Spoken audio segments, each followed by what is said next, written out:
Hello everyone, সবাইকে good morning. তো আজকের ব্লগটা আমি এখান থেকে শুরু করলাম। তো আজকে সকাল সকাল উঠে ভাবলাম তোমার সাথে কিছু শেয়ার করি। তো ভাবলাম আজকে একটু তোমাদের সাথে স্কিন কেয়ারটাই শেয়ার করা যাক। তো আজকে সকালে উঠে ফার্স্টেই আমি যেই কাজটা করলাম, তো এই বরফ রোলারটা দিয়ে আমি পুরো মুখে আর হাতে পুরো মেখে নিলাম। আর এটা কিন্তু শুধু বরফ নেই, এটার মধ্যে কি আছে আর এটার কি উপকারিতা আমি কিন্তু সবটাই তোমাদের বলবো, কিন্তু এখন না, অন্য ব্লগে। তো দেখো আমি কিন্তু এটা এখন হাতে আর মুখে পুরো অ্যাপ্লাই করে নিয়েছি। তো এটাকে মিনিমাম আমি 10 মিনিট রাখবো, রেখে আমি আমার কাজগুলো করে নিই। তো এটাকে রেখে আমি ব্রাশ করে নিলাম, তারপর আমার 10 মিনিটও হয়ে যাবে, তারপর এটাকে ওয়াশ করে নেবো। আর এটা কিন্তু একদমই ঘরে বানানো, আর এটা কিন্তু বহুত উপকার আছে। ধরো রোদে তোমার স্কিনটা পুড়ে গেছে, তো এটা অনেকটা ট্যান রিমুভ করতে সাহায্য করে আর অনেকটা মুখটা গ্লেজও আনে।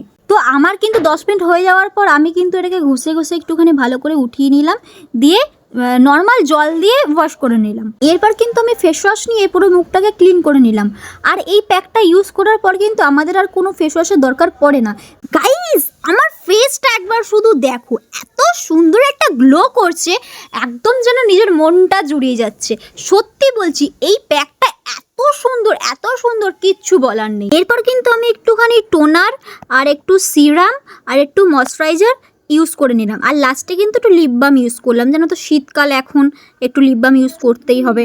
এই স্কিন কেয়ারটা করার পর নিজেকে খুবই ফ্রেশ লাগে। সত্যি বলছি, নিজেকে একটু তুমি যত বেশি টাইম দেবে না, দেখবে তোমার দিনটাও কিন্তু ভালো যাবে। আর আমি কিন্তু এরকম ছোট ছোট স্কিন কেয়ার নিজেই ঘরে করি। তাই তোমরাও যদি আমার এই স্কিন কেয়ার রুটিনটা জানতে চাও, তাহলে আমাকে কমেন্ট করবে। আমি কিন্তু একটা শুধু স্কিন কেয়ারের ওপর ভিডিও করব তোমাদের জন্য। তো চলো, এতটুকুই ভিডিওটা ছিল, তোমাদের সাথে শেয়ার করলাম। আর আমি চা খাই, আর তোমাদের সাথে দেখা হচ্ছে আমার নেক্সট ভিডিও নিয়ে।